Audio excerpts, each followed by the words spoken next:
Coach Teeden, we're back. How you doing, man? Yes, sir. Excited for this episode tonight. State championship coach, a South Florida coach. Love that because they seem to know what they're doing down there. So looking forward to this conversation tonight for sure. Yeah, we're pretty pumped. We had this guest, Coach Sandi, Julius Sandi from St. Thomas Aquinas down in the Fort Lauderdale area. Tremendous success in his tenure there, and we're really looking forward to hearing his story and get some pointers from him on how we can maybe get to the level he's been at the last few years. So, Coach, thanks for joining us. How you doing tonight? All is well. Thank you. Thank you. Can't complain. I'm excited to join you guys. Well, let's go ahead and get rolling, man. So, how are you wired? Uh, I'm a defensive guy. I'm first and foremost wired defensively, and then everything else for me take care of itself. Defense first. So that means, you're kind of, a little hesitant or what kind of defense you talk about, coach? Are you defensive driver? Like what does that mean? Your defense like what's the St. Thomas defense look like, man? Just hard nosed, scrappy, in your face, doing it the right way. Not, a lot of people are good defensively, but they get themselves in trouble by being overly aggressive. But we just kind of do it just enough, but just making sure you work for everything. That type of team, if you've seen us play, we're not very big, but we are very fundamentally sound defensively and tough nosed, but we do it the right way. I love that. You guys are definitely tough, and I feel like that's like a South Florida basketball in general. Can you tell a little bit about you guys down in South Florida and how you kind of have separated yourself from the rest of the state? I mean, from correct me if I'm wrong, but I think every state championship last year was from South Florida, and I think it may be 2 years in a row that may have happened. But can you just talk about that separation? What are you guys doing different down there? It's a mixture of a lot of things, man. I think a lot of us down here, we're very, very blessed to have some talent, and then we compete against each other for the most part, and play a tough schedule, I would say, that would kind of prepare us to the success we had this season at the state championships. But there are multiple things that happen. It can go from say chemistry, tenure of players on the same team, being able to keep a solid group together, and going to just having just talented players, man, and then holding kids accountable too, because even with the talent, some of those kids you have to hold them accountable, and that's a testament to coaching in itself. That's really awesome to hear because in today's world, keeping players at your place is not always the easiest thing to do, and it just is becoming a vogue thing now that there's always a reason to jump ship, and something the grass is always greener, as they like to say. Coach, what makes your program unique? You talked about your defensive philosophy. You talk about holding people accountable. Give us more of your tremendous success. It goes back to just building the right culture, having the right standard, and not swaying away from it, regardless of the landscape that we're in. I've been able to stick to my what I believe is successful, what I believe translates to the next level, without really catering to any one particular, say, athlete. In addition to that is the standard at STA is the standard. You either gonna meet it and do what we ask and be a part of it, being a part of a winning culture, being a part of our family, being a part of our faith, tradition and excellence, or you're going to go ahead and find that grass that you thought was greener on the other side, and you'll find out that it's turf, really. Well said. And there's a lot of turf being installed in a lot of places too, so I get that wholeheartedly. Absolutely. You talk about family. You have both your sons playing for you, and talk about that, going with that with your own children and winning a state title but building that culture and having the success together. Can you talk a little bit about that? Oh man. Oh man. Yes. I mean, first and foremost, I always like to start off, especially when I'm asked the questions about my kids and as it relates to me coaching. I started coaching before they were born. So it's something that I have always done. I just didn't get into coaching because, I had two boys or kids. Mhm.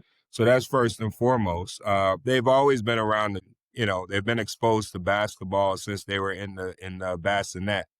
So I believe that that exposure from a young age, not knowing what it is, has been instrumental into who they have become. Nothing is forced with them. They've grown up around basketball. They've been around a lot of successful basketball players. And then just being able to coach them through I personally, I did not have my kids play with other AAU programs who wanted them at a younger age because I wanted to lay the foundation for them to be able to play the game the right way. So, for example, my older son he played with a team, but he played 16U as an eighth grader. And then I started letting them go out and play with other people just to get that different voice. My younger one, this was the first year to play with another program. With that being said, the reason I tell you that is all of those experiences with them and being able to watch them grow helped get us to where we're at. I've always known that we were going to get to this point at some point. We were close as a freshman and sophomore. They're for freshman and sophomore seasons. They've always played high level basketball, and just being their dad and going through it, this success and this process this past season has been amazing. I don't take that for granted, but I try to at times. It still hasn't really set in yet that I've been able to go through this process with both of my kids, and it's a blessing, man. I can't even tell you how blessed I am to win a state championship with my two sons and them being instrumental in that process is just God. That that's phenomenal, coach. And I want to go back here real quick because I'm sure down in your area, as in most areas, maybe just the state of Florida now, you mentioned something that Billy and I talked about before you came in, and I was listening to a podcast, and it talked about it used to be a badge of honor to play up, and now a lot of people are trying to, whether you call it reclass or play at a younger level. And you mentioned your son's playing 16 under his eighth grade. In the society we live in, where it would have been better, right, in the world, in the social media, and in all the notoriety, if he was just dominating the eighth grade circuit. Where did you come up with that? Like, you know what, we got to keep challenging him. We got to keep pushing him higher and higher until he reaches some adversity. Uh, it it it technically just happened organically with him, and the the child that really had been playing up his whole life was my younger one. My youngest one is 20 months away, apart from my older one, which my younger one actually should be in 10th grade, but he's in the 11th because he's, pretty good academically. I've never once thought about reclassing him, to each his own in that part of it, because he's always been able to keep up since second grade. So that's thought process we've always done. With my oldest son playing 16U eighth grade, I just wanted to always, man, prepare him for what's next. I never believed in like just dominating teams and being looked at as the best player out there, because that's fool's gold. And being around it for a long time, it's just you have to challenge yourself. If you say you want to be the best, you got to challenge yourself. It's good to play, and there's nothing wrong with playing your age group either. But I guess this day and age, they just see it differently. But for me, I never had that thought process. I'd rather play two grades up and get beat by 30, and we get back to the lab and really work on our skill set and develop the right way. And all of that really, man, like my core group have gone through that their entire since they were in, like, we actually started playing grades up in 7th grade. In 7th grade they played ninth. In 8th grade we played 10th. When we travel out of town, we play local because we had to deal with the holdbacks and all of that. So it'll just even out. So that's what our guys have been able to do down here. So when they got to about being a freshman class, everybody was like, man, you starting 3 freshmen, 4. In my head, I was like, they really not freshmen. They're freshmen in grades, but they're not freshmen basketball wise. And that was their entire plan and goal. So it happened organically. I love that. So Yeah, absolutely, it's got to make it tougher, right? I mean, you're playing up, and so it fits into that whole philosophy you have defensively. You know, you're built on toughness, and Yes. when you're going through that grind, I love that. So it kind of fits into what you already have. Coach, you hit it a little bit talking about going back to the lab and skill training. We know you do the skill training as well, and you have that as part of you as your coach. Can you talk about that side of it as well? Has that helped you as a head coach, that skill training part side of it? Absolutely. Absolutely. Um, I I mean, I first got into coaching once again, just it was a calling. I played at a NAIA level, and I believe that fundamentals is key. So when I got into skills training, I just basically wanted to develop kids the right way. I believe in fundamentals. But yeah, you can add the quote unquote flavor or flash to it. But if you're not fundamentally sound, all that stuff go out the window when you meet someone that is just as skilled as you. So it plays a huge role into my coaching because I see both sides of it. So when I train, I try to train kids on things that I believe is going to translate in a real game. And most of my skill development is I'm telling kids why to do things, not just training it just to let the time go by. I'm telling you, okay, if you do this, this is why you do it. You need to expect this. You need to envision this. You need to see this. Now, it might be against air, right? We all know how that works, but I like for them to imagine and envision in my skill development. But it is huge into what I do. And going back to my kids, I'm the only one that trained both of my sons. They never trained with nobody else but me. it's big time, coach. That's big time. And so you and I, when we talked yesterday, I think we have a similar approach to the fall. What are y'all doing right now? Right now, man, we're trying to get settled in school. Trying to we're in week 3, so most of our kids are trying to get their classes in order. I'm trying to make sure that they're getting comfortable with their teachers. Our school is a high academic school. It's not just word of mouth. That's the truth. We challenge them there as well. And if you are not kind of settle into that and doing other things, you can, flunk out. So for me personally in my program, we're just getting comfortable in the classroom. In about maybe a week or two, I'll start getting them into like just our conditioning program, and then we'll play some fall league here and there. But I believe I don't win anything in August. I got to prepare for the long road. So we're just focusing on school right now. But we'll get back into basketball too, because I'm getting itchy. You're like those NBA guys that when you play so late in your season, you need some extra time on this side. Like Yeah, guys right. like me, we're done a few weeks before yours, and especially when our FHSA does like the X amount of Two weeks between the 2 week region break. final and the final four. You guys, you've been practicing in like a whole month more than me. That's funny. Nah, man. Nah, listen, it's really, I'm grateful that I'm able to go as long so far since I've been at St. Thomas, man. But we all know how that goes. The key to that is you gotta very, very you gotta really, really be lucky at times, but you also have to do it the right way. And if you don't, if you rush into anything, it just won't work. So we were blessed to win the state championship, but I always use this same approach every year. I have not really changed it just because we won a state championship or we go deep in the playoff. That's always my approach. So I love that. All right, coach, I'm making a trip down in November. I want to see you guys play, practice. What when I walk into that gym to recruit some of your kids, what's that practice going to feel like? What's it going to sound like? uh, our practice is going to be basically what we preach, our culture.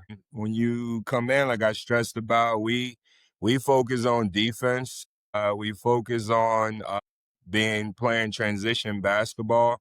So the things that we kind of exemplify in the games are the things that we're going to be working on. We try not to do a lot of stuff that is not gonna benefit us in terms of like just going through drills and drills and drills. So everything for us is going to be how we play. So I preach to our kids, we practice how we play. So we're gonna practice how we play, technically. So you will be seeing that. You'll see kids, you'll see on the defensive end, obviously getting after you. You're gonna see ball movement, you're gonna see player movement, you're gonna see sharing of it.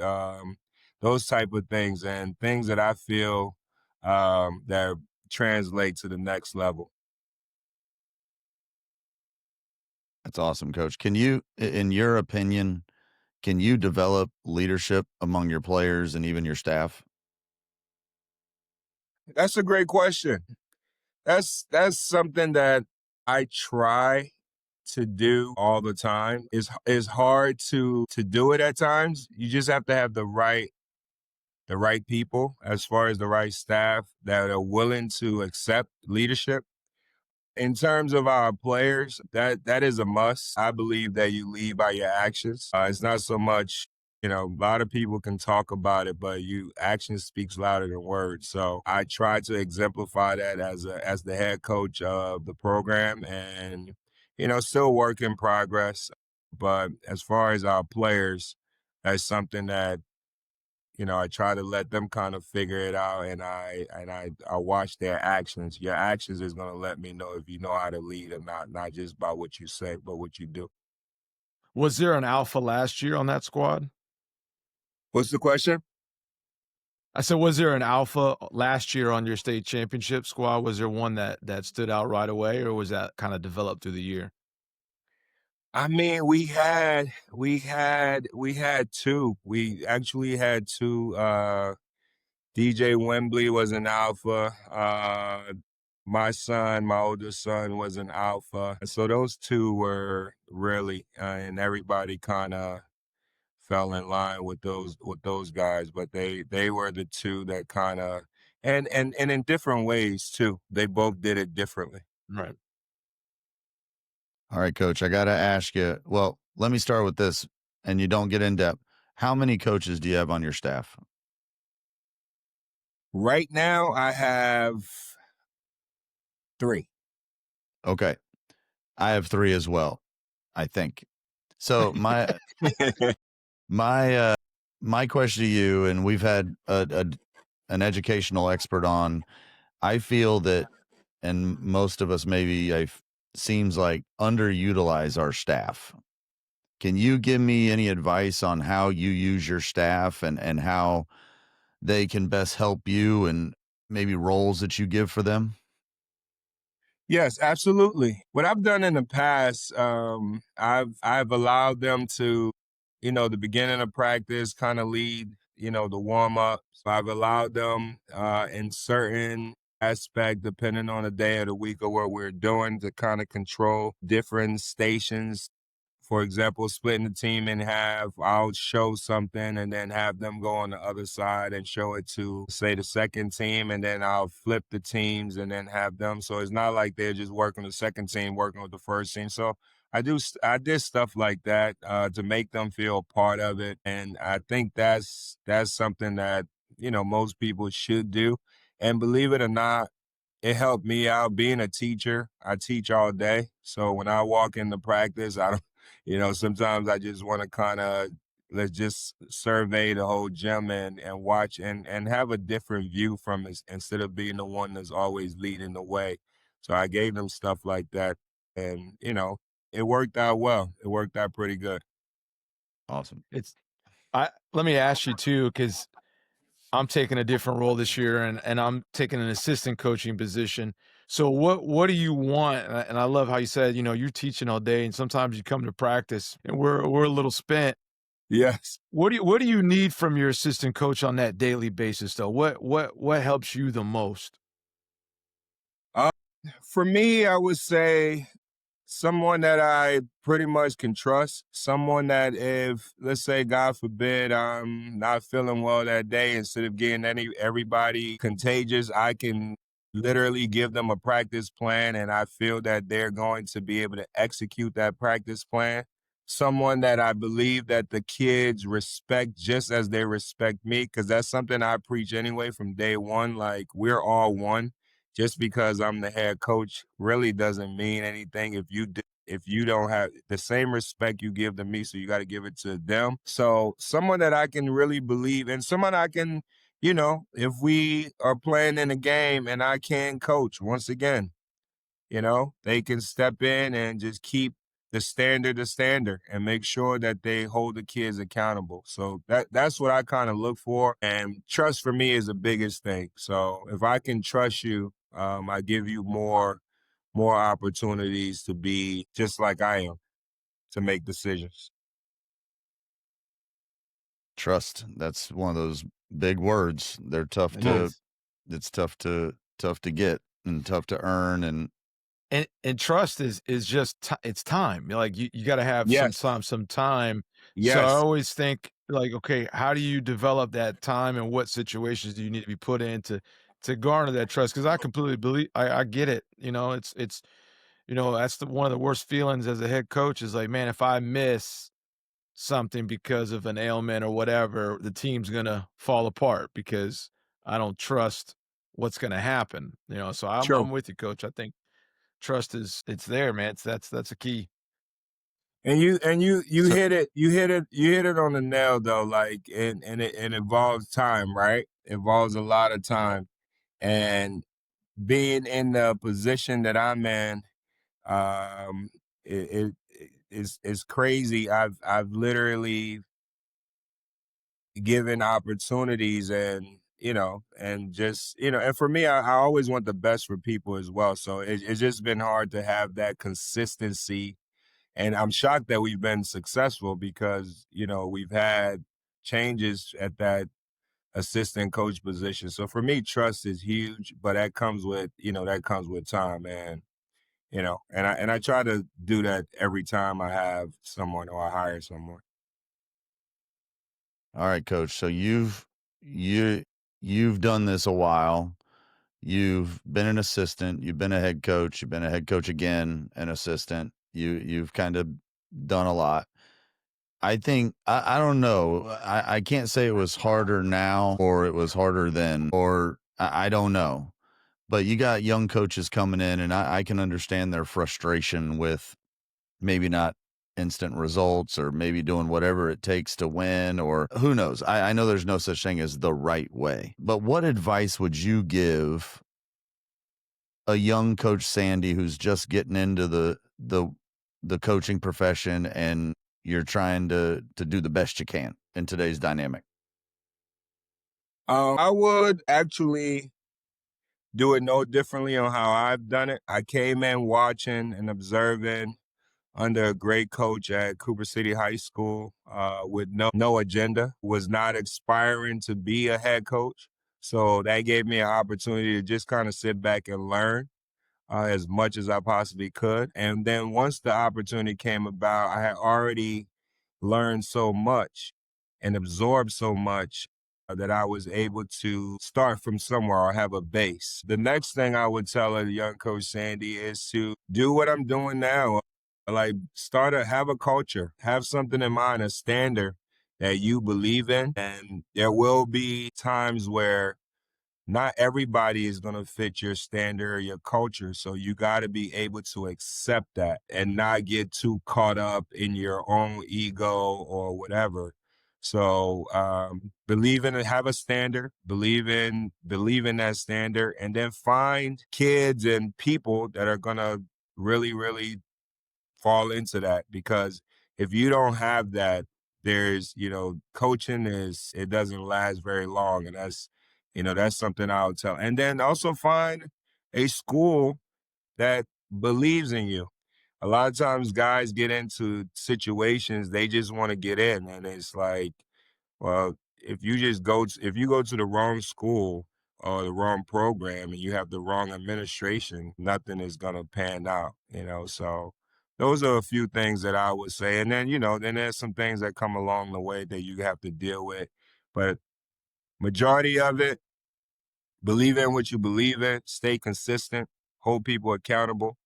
Don't go against what your mindset is, and then kind of let things fall into place.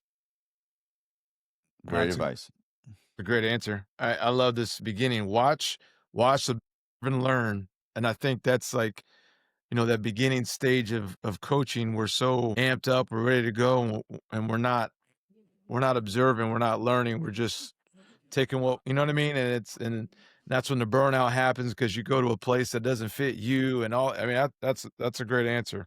Love that. Yes, yes. Coach, so you like I said, Coach Willis has kind of went through a little bit, but how do you continue your development as a coach? Like what are you looking at? What are you going to? Are you watching podcasts, listening to podcasts, or is there something that you go to that to help your development now? It's great. It's crazy. My schedule, I would love to actually do more, but my schedule, obviously, as a teacher, obviously having two boys that I, train, having a skill development training business that I do on the side when I have a little bit of time, having a wife, those, so I don't there's think you put nothing. those in the right order, coach. I don't think those are the right order, but carry I, on. Hey, I'll plead the fifth moving forward. But yeah, Yeah. I wish I could do more. There's a lot of things out there that I see. I'm always watching. I'm a very observant person, so I kind of keep up with obviously social media, things that are out there. No podcast really that I can say. I don't want to lie about that, but I just try to just go about just seeing things that I feel and watch that fit the things that I want to do, the players I have. Um, I'm very much in tune to that aspect of it on the social media tip, but nothing, no coach's clinic. I haven't been to one in a while. I did one in my earlier years as an assistant. I did a couple, but I haven't been to one lately. I would love to go to one, but it's just finding the time to do it. Finding the time. All right, coach. So we're starting to wrap up here, and Coach Teeden has developed this pretty fun idea that we're going to hit you with before we get you out of here. Okay, it's a quick hitter question, so you can't really dwell on it or think about it. Billy, do you want to hit the first question, or do you want me to do it? No, let's do it. Let's jump into it. Okay, so I'm gonna go Broward County specific though, Coach. Okay, so you got to answer honestly. All right. You with me, Coach? I'm with First you. I'm off, with first off, all right. Who's gonna be the best team in your area this year? Best team in your area. you. In Broward County, us. I love it. I love it. St. Thomas. All right. Best player in the county. Who's the best player in Broward? Best player in Broward. Gonna sound like a homer, but I love it. number two, DJ Sandi or Clarence Westbrook. I love it. I love it. I love it, Coach. All right. All right. Let's see. Let's see if we get the trifecta. All right. Who's the best coach in Broward? The best coach in Broward. Man, get the most out of his players. Um, doesn't have size. Julius Sandi. I love that. Yes. Wow. All right, I got a couple myself. Okay, now these can be longer answers. Well, the first one maybe not. All right, so let's say a couple. I don't know, what was it? 2024 in the summer, Mhm. the FHSA releases the classifications. What was your level from 1 to 10? 10 being ecstatic, 1 being didn't care, that you saw Pembroke Pines was not in your class? Pembroke Pines Charter, sorry. One didn't really care in the sense that we were actually looking for them to be in our classification. So they actually saved them because we were looking forward for them being in our classification to kind of avenge our previous year's loss. So we really didn't care whether they were moved down. If they were in our classification, so be it. But luckily for them, they weren't. I And love it. you got him twice last year, coach. I love it too, man. I love it. Absolutely. I Yeah, love it. I had a feeling that was gonna be the answer, and I'm glad. I'm gonna be using that. Using, you said, like, they're lucky. They're the They're lucky ones That's right. That's that right. they weren't gonna see you when it mattered. All right, probably last one, then we'll close up. Just, can you give us a little feel for the car rides with to school with your boys? Like, is there much talking? Is it, or after games? Like, how are those? Are there some? Is it some wild rides sometimes? That's a great question. So I'm gonna put it in terms of years, right? So ninth grade year, 10th grade year, both boys are, they ride with me because they didn't have a car at the time. At least my older one didn't have a car. Those car rides are at times quiet to school, back from school, after practice. It depends. I get a chance to be dad and coach whenever I feel like it. So I don't feel the pressure of, oh, I don't need to talk to him this way or that way. There are times where sometimes some things are better left unsaid. We've had rides like that. We've also had rides where after games, instead of riding with me, they go with their mother. And when they go with their mother, I understand what time it is. And sometimes that's a good choice and that's a good decision. And but in our household, coaches, man, is we've learned how to kind of differentiate.